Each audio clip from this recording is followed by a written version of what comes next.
Vamos lá, abra sua Bíblia, por favor, Isaías no capítulo 6, livro do profeta Isaías, capítulo 6. Nós vamos ler do versículo 1 até o versículo 8. Esse vai ser o nosso ponto de partida para aquilo que vamos compartilhar hoje. Isaías 6, a partir do verso 1, vou ler na Nova Almeida atualizada. O texto sagrado diz assim: no ano da morte do rei Uzias, eu vi o Senhor, assentado sobre um alto e sublime trono, e as abas das suas vestes enchiam o templo. Serafins estavam por cima dele, cada um tinha 6 asas, com 2 cobria o rosto, com 2 cobria os pés, e com 2 voava. E clamavam uns para os outros, dizendo: Santo, Santo, Santo é o Senhor dos exércitos, toda a terra está cheia da sua glória. Os umbrais das portas se moveram com a voz do que clamava, e o templo se encheu de fumaça. Então eu disse: ai de mim, estou perdido, porque sou homem de lábios impuros e habito no meio de um povo de lábios impuros. E os meus olhos viram o rei, o Senhor dos exércitos. Então um dos serafins voou para mim, trazendo na mão uma brasa viva que havia tirado do altar com uma pinça. Com a brasa tocou a minha boca e disse: eis que essa brasa tocou os seus lábios, a tua iniquidade foi tirada e o seu pecado perdoado. Depois disso ouvi a voz do Senhor que dizia: a quem enviarei? E quem há de ir por nós? E eu respondi: eis-me aqui, envia-me a mim. Meu Deus, suplicamos graça e favor do alto. Suplicamos a ação, a liderança e a aplicação do Teu Espírito Santo para que a Tua palavra fale e cale nos nossos corações e cumpra o propósito pelo qual tem sido liberado. Desde já nos antecipamos também e Te agradecer pela certeza de que o Senhor nos ouve, daquilo que o Senhor fará no coração de cada um. Nós oramos em nome do Senhor Jesus. Amém. Amém. Bom, nesse dia especial de gratidão a Deus, eu quero compartilhar algo que Deus colocou no meu coração com um propósito: despertar você para ansiar por um relacionamento mais profundo em Deus, por experiências maiores. E o tema da minha mensagem hoje é experimentando mais de Deus. Ao longo da minha caminhada com Deus, durante os anos, eu tenho descoberto que a revelação de Deus é progressiva. E sempre há mais para mim e para você. Não importa o quanto você já cresceu, dá para crescer mais. Não importa o quanto você já experimentou de Deus, dá para experimentar mais. Aliás, a Bíblia diz que a vereda do justo é como a luz da aurora. Vai brilhando mais e mais, até ser dia perfeito. Tem mais de Deus para você. Você pode dizer amém? Sabe, querido, nós temos vivido dias que têm chacoalhado muita gente, esse mais de 1 ano e meio de pandemia, mas eu quero lembrar a você que Deus não deixou de ser Deus, não deixou de ser extraordinária, incomparável, imensuravelmente grande, poderoso, e Ele há de fazer coisas extraordinárias nessa terra, na minha vida, na sua vida, e eu creio que Ele quer despertar em nós esse anseio. Eu me lembro que nesse processo de descoberta de que há cada vez mais e podemos entrar cada vez mais profundo nesse lugar de relacionamento em Deus, eu me lembro que em meados da década de 90, eu estava vivendo um momento assim de um despertamento. Me bateu aquele desespero de dizer: eu não posso encontrar um teto, não posso ficar aqui parado, limitado, eu quero mais de Deus. E eu estava não apenas buscando a Deus nos meus devocionais diários, no momento de oração que também tínhamos diariamente pela igreja na manhã. Parece que os cultos e mesmo as reuniões das células não eram suficientes. Era um momento de tanta fome, de tanto anseio, de tanto desespero, que a gente improvisava a vigília quase toda noite. Eu me lembro que essa época era inverno, e eu morava em Guarapuava, no interior, que chega a ser mais frio do que aqui. A gente já andava no carro com o kit vigília. Normalmente gostávamos de enveredar para o meio do mato para orar, e no inverno não era uma tarefa fácil. Então a gente sempre tinha um casaco a mais, cachecol, luva, gorro. A gente andava com as caixas de papelão já abertas no porta-mala para poder forrar o chão e aguentar orar de joelhos naquele inverno. E eu lembro desse momento, esse anseio de Deus. Às vezes terminávamos um culto, e não é que o culto não foi bom, mas a gente queria mais. E tinha um grupo de irmãos, os fominhas ali, que a gente numa troca de olhares já estava combinando. Vai rolar uma vigília depois, e a gente nessa levada. Então eu lembro nesse momento, minha oração quase que diária era: Senhor, eu quero experimentar mais, eu quero experimentar mais, eu quero entrar nesse lugar mais profundo. E foi num desses momentos de oração que o Espírito Santo me dirigiu até esse texto de Isaías capítulo 6. Eu gostaria que você olhasse para esse texto não apenas como um relato de um episódio na vida de Isaías, ou mera e simplesmente uma menção de um momento na história, né, do povo de Deus, o povo da aliança que Deus fez com Abraão, os hebreus, mas que você pudesse olhar para isso como algo que serve para mim e para você. O apóstolo Paulo diz: tudo quanto foi escrito para nosso ensino foi escrito. Ele também diz aos coríntios que essas coisas que aconteciam, né, aos santos do Velho Testamento foram registradas para nossa advertência, para nosso exemplo. E Deus, por meio desse texto, começou a me inspirar. Eu já vi muita gente dizendo que esse é o momento do chamado que Isaías tem para o ministério, quando ele ouve a pergunta: quem enviarei, quem há de ir por nós? E diz: eis-me aqui, Senhor, conta comigo. Mas a verdade é que Isaías já estava no ministério. Desde o capítulo 1, ele já está profetizando, ele já está servindo a Deus. Mas esse é o momento onde Isaías tem uma experiência ainda mais profunda com Deus. Mesmo em relação ao chamado para o ministério, ele é chamado para uma dimensão mais profunda, e não que ele não estivesse fazendo nada. E de repente eu comecei a pensar no que foi essa experiência. Tirando o aspecto místico, que deve ter sido impactante, de uma visão que ele tem no templo. Quando você começa a observar, a analisar aqui o desenho da experiência, algumas coisas me chamaram a atenção. Eu queria destacar 5 aspectos dessa experiência de Isaías, esperando que isso empolgue você. Em primeiro lugar, ele tem uma nova revelação de Deus. A revelação tanto da santidade de Deus como da realeza de Deus é algo singular até então nas Escrituras. Ele diz: os meus olhos viram o rei. Ele diz: ele estava sentado num trono. Trono é a cadeira dos governantes. Ele diz: as orlas do seu manto enchiam o templo. Ele está falando do manto real.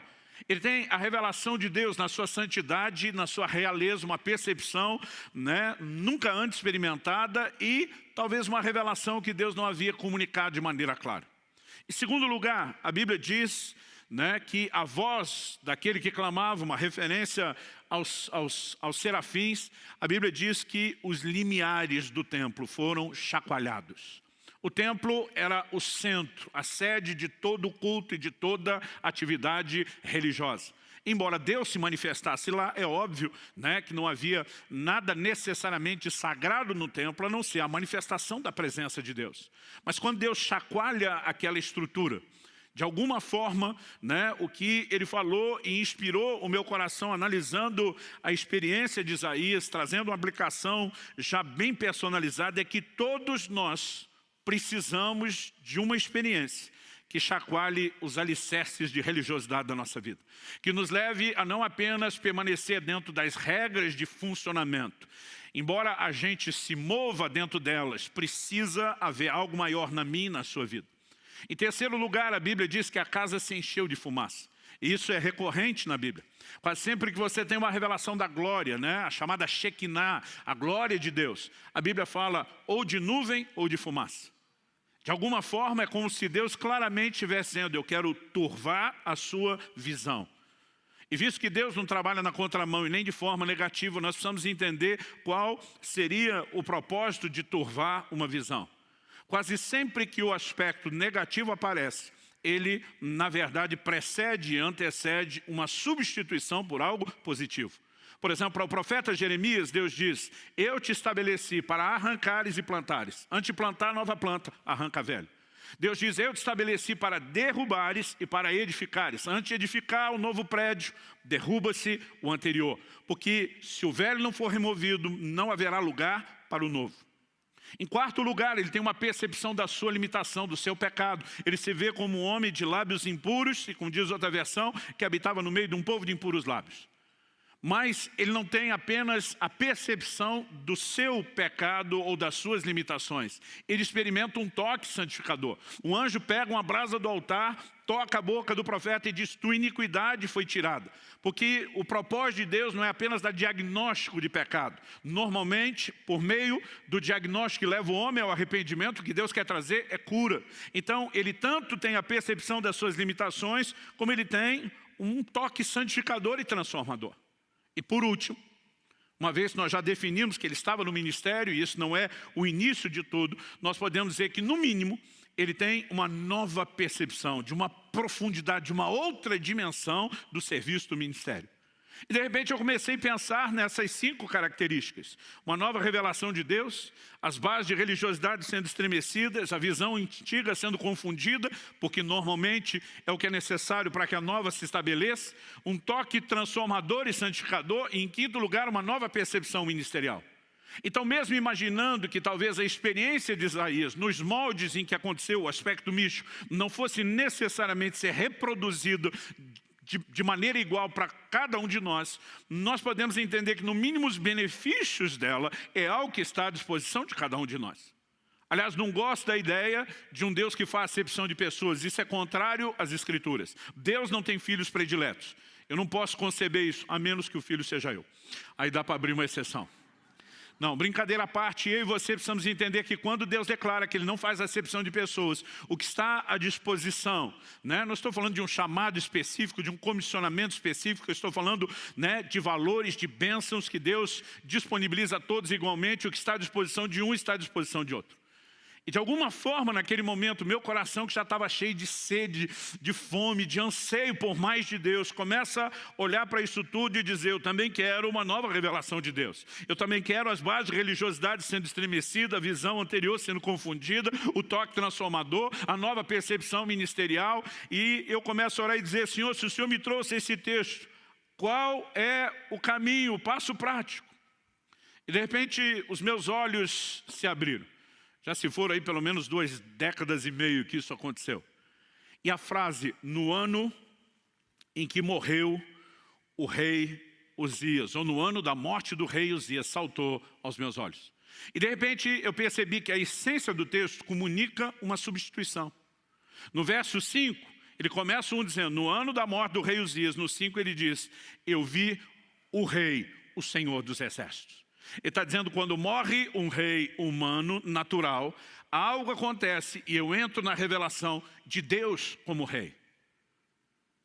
E se seguimos essa lógica de que às vezes a necessidade de que algo negativo seja removido antes de que aquilo de aspecto positivo seja comunicado, revelado ou estabelecido, nós podemos entender que há uma chave sendo comunicada aqui. Isso também me veio com muita clareza e ao longo desses anos eu tenho provado de maneira progressiva, não completa, mas progressiva cada vez mais a realidade dessa chave. Antes de mais nada, eu quero que você tente imaginar o contexto da visão. Daqui a pouco nós vamos falar sobre quem era Uzias com mais detalhes. Mas Uzias foi um grande herói nacional. Talvez depois de Davi não tenha existido nenhum conquistador, alguém que tenha liderado um exército de conquista como Uzias fez. Ele assume uma nação praticamente falida, quebrada e a transforma numa grande potência mundial dos seus dias. E você precisa entender que Isaías, nesse início, nesse momento da vida dele, ele ainda é muito jovem. Uma dedução que não é difícil de você fazer. Até porque no capítulo 1 e no versículo 1 do livro de Isaías, ele introduz o livro dizendo, visão que Isaías, filho de Amós, teve a respeito de Judá e Jerusalém nos dias de Uzias, 1, Jotão, 2, Acais, 3 e Ezequias, reis de Judá. O homem profetizou durante o reinado de 4 reis. Não estamos falando mera e simplesmente, né, de uma pessoa que profetizou durante o mandato de 4 presidentes. Nosso mandato é de apenas 4 anos. Esses reis gastavam muito tempo no seu reinado. Para você ter uma ideia, só o próprio rei Uzias, que é o primeiro aqui da lista, a Bíblia diz, em 2 Crônicas 26, daqui a pouco nós vamos para lá, que ele reinou 52 anos em Jerusalém. Só Ezequias. Como seria possível Isaías profetizar durante o reinado de 4 gerações? De outros 3 reis que sucederam Uzias. A única conta, mesmo que você dê bastante longevidade a Isaías, é que ele começou muito novo no finalzinho do reinado de Ezequias e ele termina bem velho no comecinho, no reinado de Uzias, e ele termina bem velho no comecinho do reinado de Ezequias, senão essa conta não fecha. E por que é importante para mim situar Isaías como alguém novo no final do reinado de Uzias? O homem reinou 52 anos, ele já está falando da morte, então não são deduções difíceis. Mas por que é importante reconhecer isso?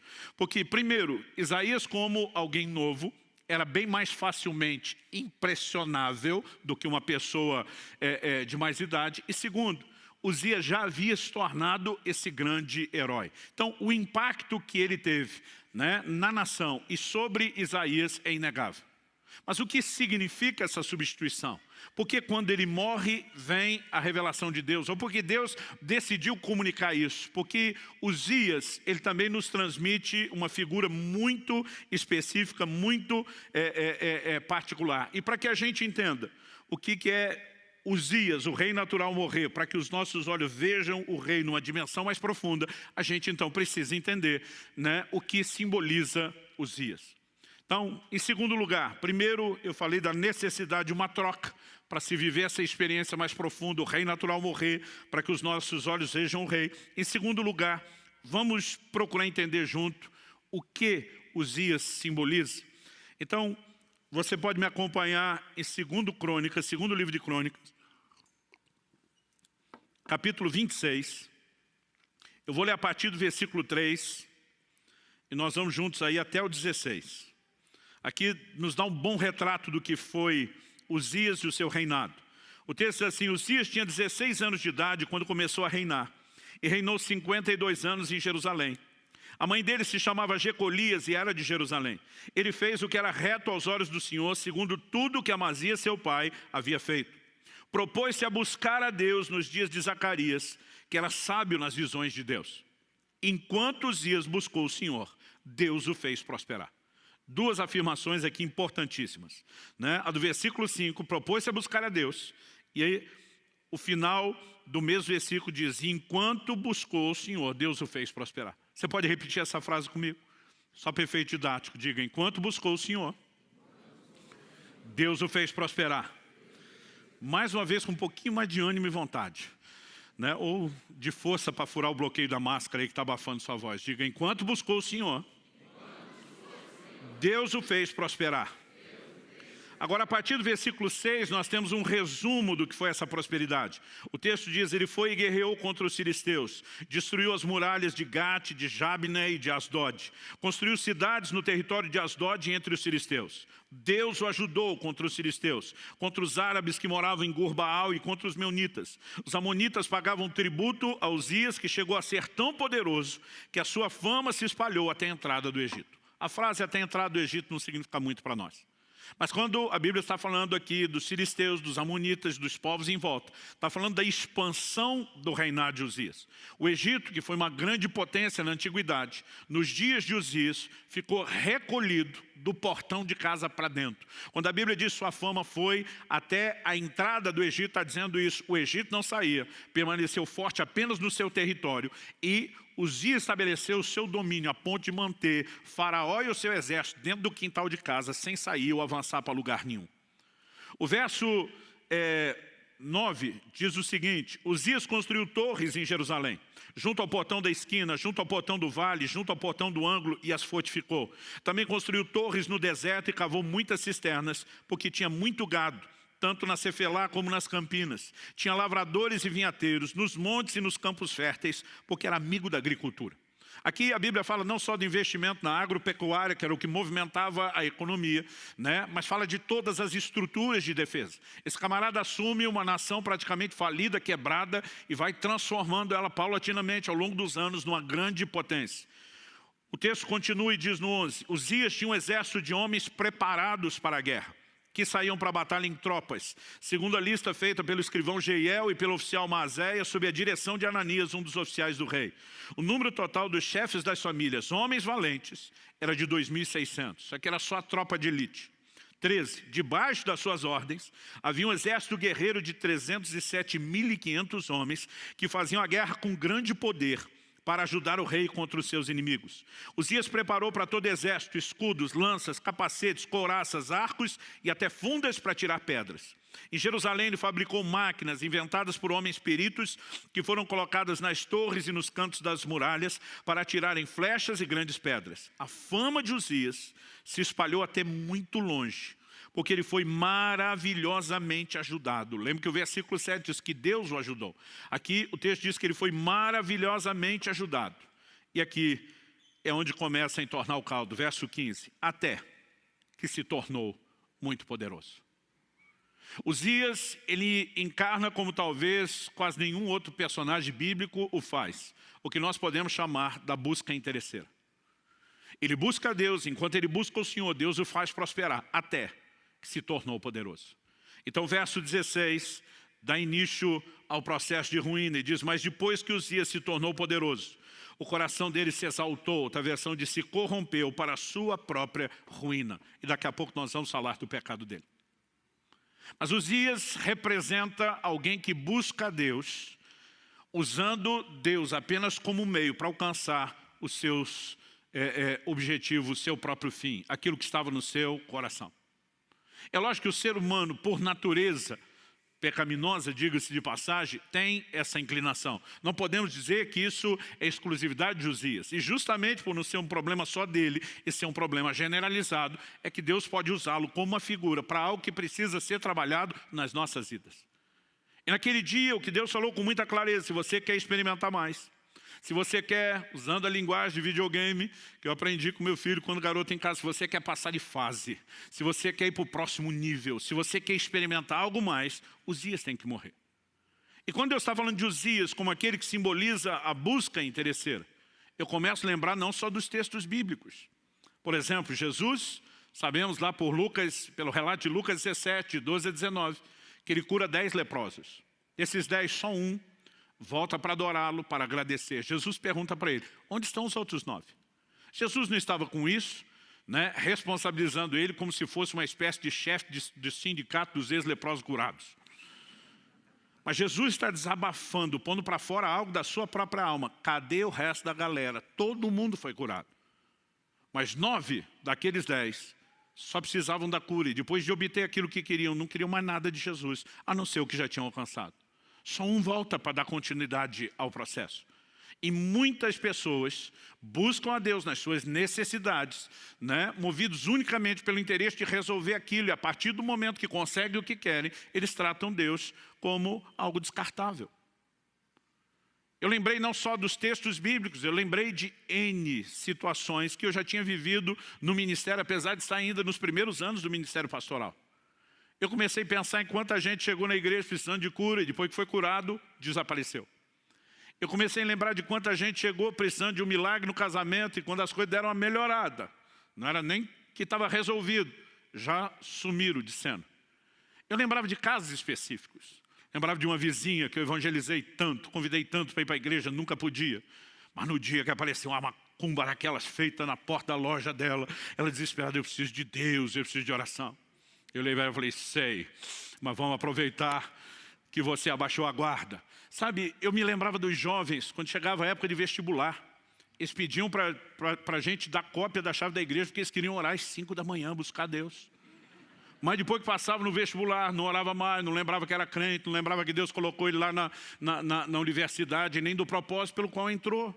Mas enquanto eu estou pensando nos outros, porque nós temos essa facilidade, né, de enxergar o problema dos outros. Todo dia alguém falou: pastor, a gente tem dificuldade de ver erro. Eu falei: não, a gente tem dificuldade de ver os nossos, dos outros não. Jesus disse que a gente enxerga o cisco no olho do irmão, difícil é ver a trave no nosso. Então naquele momento eu estou só terceirizando e pensando: o problema de Uzias é sério. Mas o Espírito Santo falou: ei, eu estou falando do seu Uzias. E eu estou ali metido, surpreendido: meu Uzias? Como quem diz, tem Uzias aqui não. E de repente Deus me abriu uma cena que eu fiquei tremendamente envergonhado. Eu tive um flashback da fase de pré-adolescência. Eu acredito que eu devia ter em torno de 11 anos de idade. Não deve ser algo muito diferente disso. As contas que eu faço é porque meu irmão mais velho, o Adriano, eu sou do meio de 3 homens, né? Meu irmão mais velho, o Adriano, com 12 para 13 anos de idade, ele era precoce, ele cresceu, desenvolveu, já tinha corpo de adulto. Eu, com 2 anos atrás, já era corpo de criança. O Paulo, que era o caçula, 2 anos mais novo que eu e 4 que o Adriano, era mais criança ainda. E nessa época, ele vivia irritando e provocando o mais velho. E ele fazia isso até tirar o Adriano mais velho do sério. Quando meu irmão mais velho saiu do sério, ele não era amador, ele era profissional. E ele ia para cima do pequeno, mas batia assim que não condizia mais, ele não tinha noção do tamanho e da força que ele tinha assumido. E eu entrava para defender o menor e apanhava junto. E eu lembro que eu falava para ele, você para de provocar, eu não vou mais te socorrer, eu não vou te ajudar. E teve um dia que ele ficou provocando o mais velho, e eu fiquei avisando, falei, eu não vou apanhar por causa de você mais. Mas meu irmão perdeu a paciência, o mais velho, foi para cima do caçulo, Paulo, que hoje é pastor do Alcance lá em Orlando. E ele normalmente dizia, eu corro, eu me viro. Mas aquele dia ele levou um enquadro assim num canto da sala que não tinha pra onde correr. Eu pensei, está morto. Eu não queria me apanhar junto, mas acabei sendo vencido pela compaixão, pela dó. Pensei, como eu ajudo ele sem apanhar junto? E eu achei que eu tive uma ideia brilhante, coisa de piar. Né? Naquela época, a maioria do dia, não sei quando estava na escola, a gente passava normalmente de shorts ou bermuda, descalço, sem camisa, por causa do calor do interior de São Paulo. Me criei na cidade de Campinas.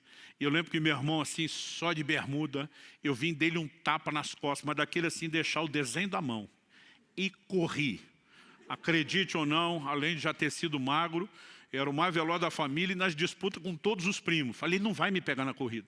Mas eu lembro quando eu dei a volta no sofá na sala, meu irmão já pulou por cima.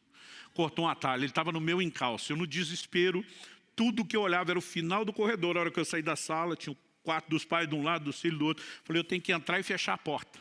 Mas eu vendo meu irmão no encalço, no desespero, eu estou no meio do caminho, eu vejo uma vassoura encostada na parede. Eu lembro que mamãe mandava a gente limpar a casa, a gente varria 2 metros, cansava, deixava lá para terminar depois. Coisas de adolescentes e pré-adolescentes. Eu não sei quem de nós largou aquela vassoura, mas a hora que eu vi ela, no instinto, no reflexo, falei, vai me ajudar a atrapalhá-lo para eu entrar naquela porta e me salvar. E, gente, até hoje eu não sei como que o negócio deu tão certo ou tão errado. Né? Porque do jeito que eu passei correndo, corredor, eu acho que não dava 2 metros, devia ser 1,5 metro. Do jeito que eu passo correndo, eu pego aquela vassoura e correndo eu viro e jogo ela só para tentar atrapalhá-lo. Não queria acertar e nem achei que daria para fazer o movimento tão rápido. Mas ela foi reta a vassoura, assim, com aqueles arremessos de dardo, e a ponta do cabo de vassoura pegou na garganta do meu irmão. Eu não sei se empurrou o gogó para dentro, o que foi. Eu só lembro das pernas dele levantando, ele caindo de costa. Eu assustado porque acho que não foi só a força do golpe, a velocidade dele. Ele começa a debater no chão. Primeiro eu acho que ele está fingindo, fico naquela, vou ajudar, e se ele me pega, estou tentando entender o que é que está acontecendo. Eu não sei se foi o medo, mas a impressão que eu tinha é que meu irmão estava mudando de cor, que ele realmente não estava respirando. Entrei pela porta que eu devia ter pensado antes do banheiro, no meio do corredor. Fechei a porta, por precaução, tranquei, dobrei meus joelhos. E orei como eu nunca tinha orado. Deus, não deixe meu irmão morrer, eu não quero ser preso. Não sei nem se eu estava preocupado com ele. E eu comecei a clamar a Deus como eu nunca tinha feito até aquela idade. Falei, se o Senhor salvar meu irmão, não deixar ele morrer, eu prometo que eu nunca mais brigo com ele. Eu ainda estava orando, não tinha terminado a oração. Um chute na porta. Até quando papai faleceu anos atrás, nós fomos buscar a mamãe para morar com a gente aqui no Paraná, tinha ainda o buraco remendado na porta que ele tinha feito. Aí quando eu digo que ele perdia a paciência, vocês me acreditem. A hora que deu o chute, que eu vi estar vivo, gente, eu nem terminei a oração, não teve nome de Jesus, amém. Eu levantei, já chutei a porta, pega eu, derruba a porta, quero ver. E continuei a briga do outro lado da porta. Deus me fez ver aquela cena, e gente, eu fiquei com tanta vergonha, eu falei, Deus, eu era criança. Quando você é adolescente, você acha que é adulto. Quando interessa, você diz, eu era criança, dá um desconto. O Espírito Santo diz, eu dou, vamos pular para a sua fase adulta. E diz, quando você começou o ministério, você passava horas e horas, trancado todos os dias orando. Por que você já não faz isso como fazia antes? Falei, eu era solteiro. Agora sou casado, tenho família, pastorei, não tenho mais o mesmo tempo. Ele falou, essa é a desculpa que você resolveu acreditar. E diz, lá atrás você queria muito viver as coisas que você vive hoje.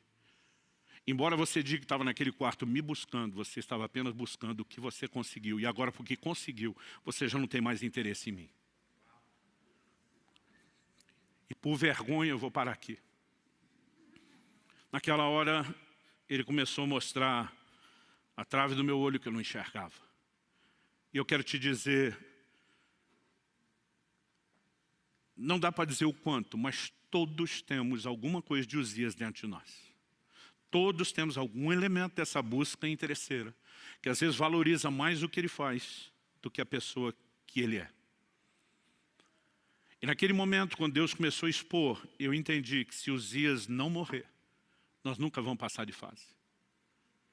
Sabe, a história não começa com Uzias já morto. Há um momento onde eu e você vamos ter que mudar e reverter esse jogo. Mas quando eu consegui entender aquele desenho, além de ter chorado muito e me arrependi diante de Deus, o meu desespero enquanto lia a respeito do assunto foi procurar entender como Uzias morre. E antes de falar isso, e é com isso que nós vamos encerrar, eu quero só destacar que ao longo das Escrituras nós vemos Deus revelando de forma recorrente um pedaço aqui, uma parte do quebra-cabeça lá, outra em outro lugar, um desenho de como Ele espera que nós nos relacionemos com Ele. Por exemplo, Deus diz num determinado momento para Moisés, eu não vou mais, depois de ter tirado o povo de Israel do Egito, estar indo em direção a Canaã, Deus diz, eu não vou mais subir no meio de vocês, por causa dos pecados do povo. O Senhor disse para Moisés, o meu anjo vai à frente de vocês, vai livrar vocês, vai operar os milagres que vocês precisam, vai garantir que vocês entrem na terra prometida e tenham a bênção. Mas Deus diz, eu mesmo não vou mais no meio de vocês. Moisés se levanta diante de Deus e diz, se o Senhor não vai conosco, não nos faça sair desse lugar. O que é que Moisés está dizendo? Nós não estamos interessados apenas na sua bênção e no seu favor. Se não é para ter a tua presença, nós não vamos a lugar nenhum. Nós abrimos mão da bênção de qualquer favor. Porque nada disso substitui a tua presença. Mas é um episódio que quase ninguém fala nada e nem canta sobre isso. Mas quando a gente chega em Jacó, Jacó lutou com o anjo de Deus e diz, não te deixarei enquanto não me abençoar. Gente, a Bíblia fala que era o anjo do Senhor. Essa expressão o, artigo definido, e não um artigo indefinido, normalmente é uma teofania. É uma aparição do próprio Deus, ainda que uma revelação limitada dele. O próprio Deus está ali. E quando o anjo sinaliza, eu vou embora, ele diz, não. Primeiro você me abençoa, depois vaza. O que é que Jacó está dizendo? Estou nem aí que a sua presença vai embora, desde que a bênção fique. É a atitude inversa de Moisés. Mas a gente não canta sobre Moisés, a gente canta sobre Jacó. E Jacó segurou o anjo. E a ideia é essa, é agarrar a sua bênção. E depois deixa que Deus vai embora, porque você já conseguiu o que precisa. Sabe, não entenda mal o que eu estou dizendo. Eu não estou dizendo que Deus não faz, que Ele não quer fazer, e nem que nós não podemos desfrutar. Eu quero falar a respeito da motivação com que buscamos. A geração de Eli é a geração que perdeu a arca, que simbolizava a presença de Deus. A próxima geração, a geração de Davi, é a geração que trouxe e recuperou a arca. Há uma diferença enorme entre a geração que perdeu e a que recuperou. A que perdeu tratou Deus como? Como um mero amuleto, uma espécie de talismã. Um resolve tudo. Eles travam uma guerra contra os filisteus, na primeira batalha perderam. Aí alguém tem a brilhante, entre aspas, ideia. Vamos trazer a arca de Deus para o campo de batalha. Israel até então, a coisa ia ficar pior depois, mas nesse momento, era o momento de maior apostasia da história da nação.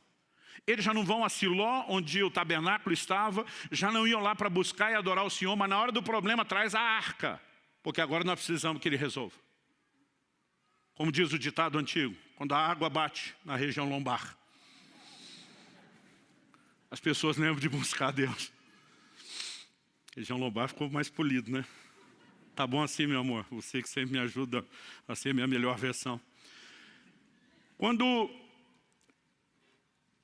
eles tratam Deus e a presença de Deus dessa forma, qual foi o resultado? Eles perderam a arca, perderam a presença. Porque toda e qualquer pessoa, em qualquer momento ou época da história, que busca Deus só porque por causa daquilo que Ele faz, vai acabar perdendo aquilo que Ele é. Mas a geração de Davi assume o reino, um dos primeiros atos. E não é à toa que ele é chamado de homem segundo o coração de Deus, não é porque era perfeito, que nós sabemos que não era. Um dos primeiros atos dele, ele diz, a arca volta. E quando ele traz a arca de volta, ele levanta uma tenda, ele coloca a arca que simbolizava a presença de Deus no centro. Ele coloca os levitas 24 horas por dia, 7 dias por semana, ninguém pedindo nada, apenas dizendo, o Senhor é bom e a sua bondade dura para sempre. Agora, o interessante é que se você olhar tanto Davi como Moisés, que nesse sentido entenderam o cerne do relacionamento, foram duas das gerações na história do povo de Deus que mais experimentaram o que Deus pode fazer. Desde os dias de Josué, a terra prometida nunca tinha sido conquistada na sua totalidade. O primeiro que conseguiu isso foi Davi. Então você olha para o Moisés dizendo, se a tua presença não vai conosco, nós não vamos a lugar nenhum. E você encontra em Moisés a geração que mais experimentou milagres. Eu não estou aqui pregando contra a intervenção de Deus. Eu estou falando da necessidade de ajustes na nossa motivação para que a gente possa experimentar até mais do que Ele pode fazer. Eu quero te despertar a acreditar que nós podemos viver manifestações maiores, como indivíduos, como casa, como igreja. Nós podemos e nós iremos vivenciar manifestações maiores. O foco não é o que Deus faz. Um dia desse preguei essa mensagem em algum lugar, alguém falou, tá certo, esses pregadores ficam colocando Deus como fosse alguém que vive para resolver nosso problema. Eu falei, mas Ele também está lá disponível para tudo. Aliás, se você entender que o que Deus faz é uma consequência do que Ele é, então buscá-lo pelo que Ele é, inevitavelmente levará a experimentar o que Ele faz. Hebreus 11 diz que Deus é galardoador dos que o buscam. Não é algo apenas que Ele faz, é o que Ele é. Ele é recompensador, Ele intervém. Eu não estou falando contra isso. E tem gente que fica tentando classificar o que é digno de pedir a Deus e o que não é. Irmão, eu prefiro descobrir no caminho. Eu gosto de dizer que eu cresci numa estrutura muito simples de família, que é o jeito mais bonito de dizer que a gente tinha dinheiro para nada. E eu lembro logo no início do meu ministério, quando chegava o fim do ano, eu ficava vendo aquelas propagandas de panetone. Que era uma coisa que a gente, por muitos anos, só sabia o que era em cartaz. Ou comia aqueles sequinhos do mercado do bairro, mas nunca aqui do bom. E eu lembro de eu estar pregando numa cidade, já aqui no interior do Paraná, e eu vi um cartaz de um panetone desse stop. Não vou fazer propaganda de graça e falar o nome, não. Eu lembro que eu falei, meu Deus, eu queria tanto comer um panetone.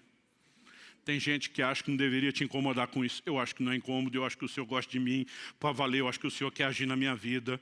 Falei, eu queria te encomendar um panetone. Não sei de que jeito, não tenho dinheiro, não vou atrás. Eu queria que o Senhor mandasse para mim. Porque melhor do que o panetone é ganhar ele do Senhor. Mas eu estava naquela viagem, dividindo o quarto com outro pastor amigo. Falei, não, manda 2, que eu não quero dividir o meu com ele. Já que esperei tanto tempo e finalmente vou ter o panetone do bom, manda 2. Gente, algumas horas depois eu chego no hotel. Eu lembro que eu peguei a chave com o atendente, ele falou, olha, só um pouquinho que alguém deixou alguma coisa aqui. Eu falei, quem? Tipo assim, quem que me conhece na cidade para deixar algo? Ele falou, não, a pessoa disse, na verdade, que você não conhece ela. E de repente ele puxa uma sacola com 2 panetones daquele. Ele falou assim, foi muito estranho, pastor. A mulher falou assim, que não sabe quem você é, mas que ela estava no mercado. E ela ouviu uma voz falar com ela. Compra 2 panetones, deixa no hotel tal, para o pastor que está hospedado lá. E foi tudo que ela falou. Eu acho que ela nem sabe quem é você, só sabe que tem um pastor aqui. Eu olhei e falei para ele, sorte sua que anda comigo. Participa do despojo. Sabe, querido, eu não estou aqui te dizendo que nós não podemos ver coisas assim que para alguns é simples. Todo dia alguém falou, não vou incomodar Deus com isso. Falei, se você acha que é incômodo, fica aí sem experimentar. Então preste atenção, não estou falando contra o que Deus faz. É o nosso resultado, nós podemos experimentar mais do que Ele faz. Estou falando a respeito de motivação com a qual nós o buscamos. E se nós pararmos de tratar Deus só como quem faz, porque Ele prometeu fazer, Ele que nos encorajou a orar e clamar crendo que Ele faria. Então nós não estamos tentando falar contra o fato de Deus fazer. Mas nós também não podemos tratá-lo apenas como uma espécie de amuleto, de talismã, de resolve tudo e nada além disso. Dá para entender a diferença? Bom, para nós terminar, como Uzias morre. Nós paramos de ler no verso 16 e vamos retomar no verso 16 de 2 Crônicas 26. O texto diz, mas depois que Uzias se tornou poderoso, o coração dele se exaltou para a sua própria ruína. Ele cometeu uma transgressão contra o Senhor seu Deus, pois entrou no templo do Senhor para queimar incenso no altar do incenso. Porém o sacerdote Azarias entrou atrás dele, acompanhado de 80 sacerdotes do Senhor, homens da maior firmeza. Muitas versões traduziram homens corajosos. Eles enfrentaram o rei Uzias e lhe disseram, não compete a você, Uzias, queimar incenso diante do Senhor, mas aos sacerdotes, filhos de Arão, que são consagrados para esse serviço. Saia do santuário, porque você cometeu uma transgressão. Isso não lhe trará honra da parte do Senhor Deus. Então Uzias se indignou. E é com a indignação de Uzias você vai entender que a Bíblia chama Azarias e esses 80 sacerdotes de homens corajosos. Eles vão enfrentar o rei. Eu não sei você, mas quando criança eu ficava pensando, devia ser muito legal ser rei. Fazer o que você quiser, mandar em todo mundo, ter todos os seus desejos atendidos. Esse não é o tipo de gente que espera ser confrontado ou corrigido por ninguém. E por que eles vão em 80? Porque o rei não andava sozinho em lugar nenhum. Sempre tinha uma guarda pessoal para cuidar dele, para protegê-lo e para retalhar quem se levantasse contra o rei. Mas quando a Bíblia está chamando eles de corajosos, eles sabem o risco ao qual eles estão se expondo. Mas o posicionamento de indignação deles é maior do que a indignação de Uzias em si mesmado apenas consigo mesmo. Eles são indignados com a violação de princípios. Como que esse cara agora acha que porque foi abençoado por Deus, pode tratar Deus dessa forma e entrar nesse lugar que não pertence a ele? Só os sacerdotes levitas podiam oferecer o incenso. Mas de alguma forma, às vezes, até pessoas que vivem intervenções de Deus, elas começam a achar que são leis para si própria, né? Ou que porque Deus, de alguma forma, agiu em seu favor, as atendeu, as honrou, elas acham que estão acima das demais. Eles confrontaram. E nesse confronto, o que aconteceu? O texto diz, 19, Uzias se indignou. Ele tinha um incensário na mão para queimar incenso. No momento em que ele se indignou contra os sacerdotes, a lepra lhe saiu na testa, ali mesmo, na presença dos sacerdotes, na casa do Senhor, junto ao altar do incenso. Quando o sumo sacerdote Azarias e todos os sacerdotes se voltaram para ele, eis que ele estava leproso na testa. Então apressadamente o tiraram dali, e até ele mesmo se apressou em sair, visto que o Senhor o havia ferido. Quem o feriu? O Senhor. Agora, por que o Senhor o feriu? Porque sacerdotes que não foram mandados, mas tiveram o bom senso de entender aquela desordem, aquela bagunça, o resistiram. Aqui nós temos a combinação de responsabilidade humana com intervenção divina. Quando nós assumimos um posicionamento claro, sensato, de acordo com aquilo que Deus já estabeleceu na sua palavra, e nos posicionamos, nós podemos ver o que é que Deus vai fazer. Uzias não é alguém que você mata. Uzias tem que ser ferido por Deus, mas Deus não fere sem que você fique indignado e revoltado contra as atitudes dele. O que é Uzias? É a busca interesseira. Ele vai se meter onde? Na oferta de incenso. A oferta de incenso tem uma figura muito clara no Novo Testamento. Apocalipse diz que o incenso são as orações dos santos. Salmo 141 diz, suba a ti a minha oração como incenso. O incenso sempre simbolizou as orações. E se você quer achar Uzias na sua vida, procure na vida de oração, porque é lá que ele aparece. É só você ver que a maior parte do tempo na nossa vida é oração. Nós só pedimos para Deus o que a gente quer. E oração não é apenas pedir, oração deveria ser uma conversa, onde não apenas você fala, mas Deus também. E quando Ele fala, Ele não diz apenas declarações de amor, mas às vezes Ele pede algumas coisas para você também. Eu lembro que uma vez eu vi um pregador dizendo que ele decidiu não pedir nada a Deus durante um tempo, a não ser um coração mais grato. Achei a coisa mais linda. Falei, vou fazer esse negócio. Gente, eu não tinha assunto para falar com Deus. Porque durante anos, toda a minha vida de oração era construída só no que eu pedia. E quando só falava, dá um coração mais grato, eu não tinha mais nada para falar. E apesar de ter achado a coisa mais linda, não funcionava para mim, porque ou funcionou mostrando o quanto de Uzias tinha na vida de oração. Agora, Uzias não morre de uma vez. A morte dele não é instantânea, não é fulminante. Eu queria estar aqui dizendo para você, Deus me enviou aqui essa manhã com uma unção assassina, matadora de Uzias. Nós vamos orar, o miserável do Uzias da sua vida vai ser fulminado tipo Ananias e Safira. Mas não é assim que ele morre.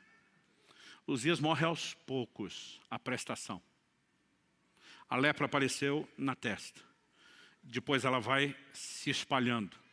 Ele é excluído da casa do Senhor. Se a gente continuar lendo o texto, verso 21 diz assim, o rei Uzias ficou leproso até o dia da sua morte. E por ser leproso, morou numa casa separada, porque foi excluído da casa do Senhor. Jotão, seu filho, tinha seu encargo, o palácio real, governando o povo da terra. O verso 23 vai dizer que ele morreu e foi sepultado. À medida que a lepra expandia, todo o contato com as pessoas foi limitado, ele não tem mais acesso à casa de Deus, então não tem mais acesso ao palácio. Ele vai sendo isolado até que a morte finalmente se estabeleça. Uzias não morre de uma vez. E na minha e na sua vida não é um assunto que a gente resolve de hoje para amanhã. Pastor, vamos fazer uma oração no final do culto, está tudo resolvido? Não. Pode ser que o miserável do Urias saia ferido. Mas a morte é um processo e depende do nosso posicionamento. Um dia alguém me perguntou, pastor, o senhor já chegou lá no Uzias mortinho da Silva? Falei, não, mas não estou mais onde estava. Mas a verdade é que quando nós avançamos nesse processo, nós começamos a descobrir uma outra dimensão de relacionamento com Deus. Quem está entendendo, diga amém. Outro dia alguém me disse, está certo, pastor. A gente tem que mesmo dizer para as pessoas que elas não podem tratar Deus dessa forma. Gente, Deus sabia que nós iríamos tratá-lo dessa forma. E me parece que Ele é tolerante por um tempo. Por quê? Porque isso tem a ver com entendimento e com maturidade. E ninguém começa com isso. 16 anos atrás, quando nós ainda estávamos nas reuniões de oração e planejamento, só a minha família, do Marciano, a respeito de começar a igreja, tem uma cena na minha memória que eu não esqueço. Eu sentado no sofá da sala de casa, e Lissa, minha linda filha, com 4 anos de idade no meu colo, ela segurando na minha bochecha e dizendo, você é o pai mais lindo do mundo. Eu amo você, daí fazia carinho no meu cabelo. Eu já sabia o que vinha depois daquela sequência de elogio e carinho. Ela estendia a mão e dizia, me dá 2. E você acha que ia dar um sermão? Interesseira, me elogiou em troca. Eu, além do sorriso, dizia, toma 5. Porque era criança. E num momento como esse, dá para você ser compreensivo. Mas se hoje, aos 20 anos de idade, fosse me tratar só como se eu fosse um banco, nossa relação teria deteriorado em vez de melhorado. Paulo diz em 1 Coríntios 13:11, quando eu era menino, falava com o menino, pensava com o menino, agia com o menino. E essa é a época que Deus olha e tolera. Como eu disse, às vezes eu falo desse assunto, a gente está certo, esses pastores ficam colocando Deus à disposição para fazer. Eu falei, não, Deus se colocou à disposição, não é os pastores que colocam Deus.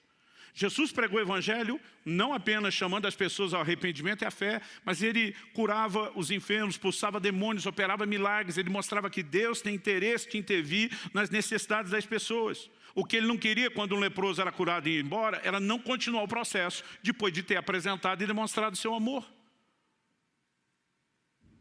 Aí as pessoas repetem tanto ditado que na cabeça de alguns parece que já está na Bíblia. Virou versículo apócrifo. Quem não vem pelo amor, vem pela dor. Gente, nunca conheci na minha vida alguém que veio por amor. Como é que alguém ama o Jesus que ele ainda não conhece? Ah, pastor, o senhor converteu pela dor? Não. Eu ainda não tinha feito 3 anos de idade, nem tive tempo de passar pelas dores da vida. Mas por que é que eu entreguei minha vida a Jesus? Porque disseram que se eu não fizesse eu ia para o inferno. Eu não queria ir para o inferno. Falei que era Jesus. Pesa um, pesa outro. Falei, não sou besta nem nada, não quero inferno, quero Jesus. A gente vai amá-lo depois que vai conhecendo. Dá para entender a diferença? Agora, alguns vieram por uma grande dor física, por uma grande dor emocional, mas nenhum de nós veio sem interesse. E Deus no início olha para mim e para você e diz, ainda que seja por interesse, que pelo menos você venha a mim e me permita me revelar a você. A questão não é como chegamos, é como permaneceremos. Então há um momento onde o entendimento precisa mudar, há um momento onde a maturidade precisa mudar. E se nós aprendemos com Moisés e Davi, quando buscamos a Deus pelo que Ele é, não só pelo que Ele faz, além de também ter o que Ele faz, vamos desfrutar o melhor que é quem Ele é. Mas também aprendemos com Ele e com outros, se buscarmos a Deus só pelo que Ele faz, nós vamos perder quem Ele é e, consequentemente, também perderemos o que Ele faz. Vamos ficar em pé para parecer que está acabando? Eu gostaria que nós orássemos juntos. Embora, como eu disse anteriormente, não há uma unção fulminante para destruir os dias de uma vez só. Há algo da parte de Deus que vem quando? Então preste muita atenção nisso, que essa talvez seja a parte mais prática. A mesma Bíblia que diz que eu e você somos o santuário de Deus, que era o lugar onde Uzias foi oferecer o incenso. A mesma Bíblia diz que eu e você somos santuário, também diz que nós somos sacerdotes. Os sacerdotes eram os responsáveis pela ordem e a manutenção correta do culto dentro do santuário. Então, enquanto santuário, nós também somos os sacerdotes responsáveis. Ou seja, se tem vida devocional ou não com Deus, aí o responsável é você, não é mais ninguém. Se a presença de Deus será adorada, cultivada, né, tratada com sensibilidade dia após dia, depende de você, das decisões que você toma, de você ser responsável ou não em relação àquilo que te foi incumbido. Agora, em algum momento, aqueles homens de Deus olham para Uzias e dizem: você foi longe demais, chega, basta. E quando eles percebem Uzias que passou da conta, eles se levantam e dizem: daqui para frente essa história muda. Você não vai continuar essa busca interesseira. É no momento do posicionamento, Deus diz: esperei por isso há muito tempo. E ele fere Uzias. Um processo começa. Para que no final das contas, depois se diga: no ano em que morreu o rei Uzias, os meus olhos viram o rei, o Senhor dos Exércitos. Há uma revelação extraordinária de quem Deus é quando a busca interesseira morre. A busca continua, mas a interesseira é que tem que morrer. E quando essas coisas vão sendo mudadas e ajustadas, nós não apenas vamos poder desfrutar o que Deus mais quer nos revelar. Quando Ele faz algo, eu brinco que isso é apenas uma espécie de um cartão de visitas. Ele está tentando revelar seu amor, seu interesse por nós, a importância que temos aos olhos dEle. Mas o bem maior que Ele quer que eu e você desfrutemos não são suas bênçãos. É Ele o abençoador. Então eu não vim aqui te apontar o dedo, eu não vim aqui jogar pedra em você, eu não vim aqui dizendo que você nunca devia ter buscado a Deus por interesse, porque todos fizemos isso. Mas que à medida que o tempo passa e nós nos permitimos descobrir quem Ele é. Aliás, a partir do mês que vem nós vamos dar muita ênfase em conhecer a Deus. A partir do momento que começamos a descobrir quem Ele é e nos interessar por quem Ele é, isso muda completamente as coisas. E se isso, além de redefinir o meu relacionamento com Ele, ainda pode me ajudar a ter uma nova revelação dEle, sacudir as bases de religiosidade da minha vida, turvar a visão velha, o que vai proporcionar a nova, trazer um toque santificador e transformador e uma nova percepção de ministério ainda no pacote. É muito lucro para ser ignorado ou desprezado.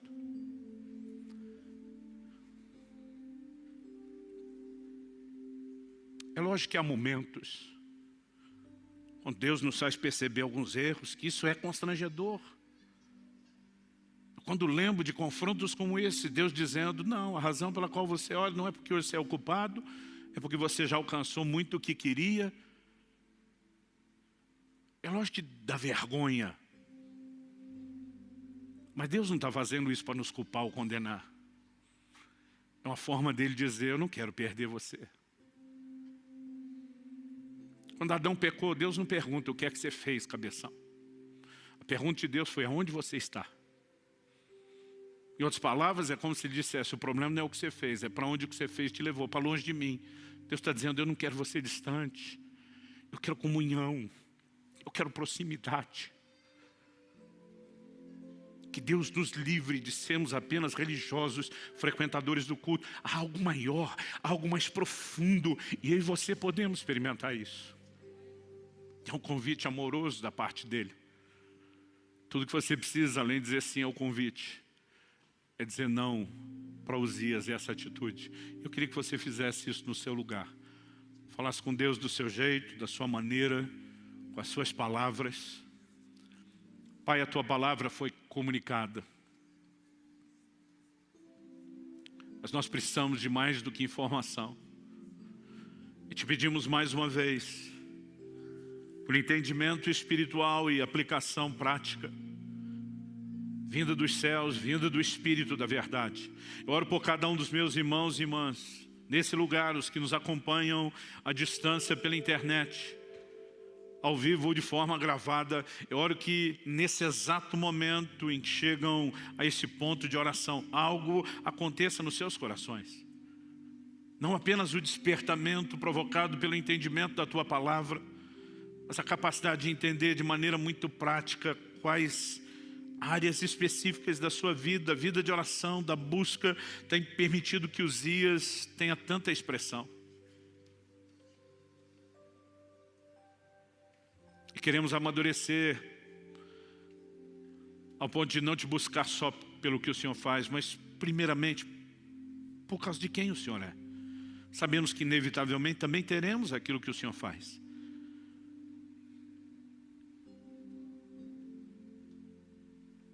Clamamos Teu toque, a expressão da Tua graça nos envolvendo hoje, o auxílio do alto, não apenas abrindo os nossos olhos e nos ajudando a mapear onde estão os dias na nossa vida, mas gerando a indignação correta de dizer a Ele, basta, chega. E sabemos, se fizermos a nossa parte, o Senhor também vai feri-lo. E sabemos que quando Ele é ferido, é uma questão de tempo, Ele morre. E quando Ele morre, os nossos olhos se abrem para uma nova dimensão. Há uma nova experiência, um lugar mais profundo no Senhor. E é isso que nós almejamos. É por isso que nós clamamos em nome de Jesus. Oramos não apenas por esse momento, na vida e na história de cada um. Oramos que como igreja, Senhor, possamos adentrar os próximos anos, vivendo coisas extraordinárias da parte do Senhor, como mero efeito colateral de um povo que entendeu o que é buscar o Senhor por causa de quem o Senhor é. Que venham dias onde isso que estamos, ó Deus, falando se torne de fato uma realidade profética, uma progressão constatada, não apenas na vida de indivíduos, mas do corpo. Nós oramos em nome de Jesus. Em nome de Jesus. Se você crê e concorda, diga amém.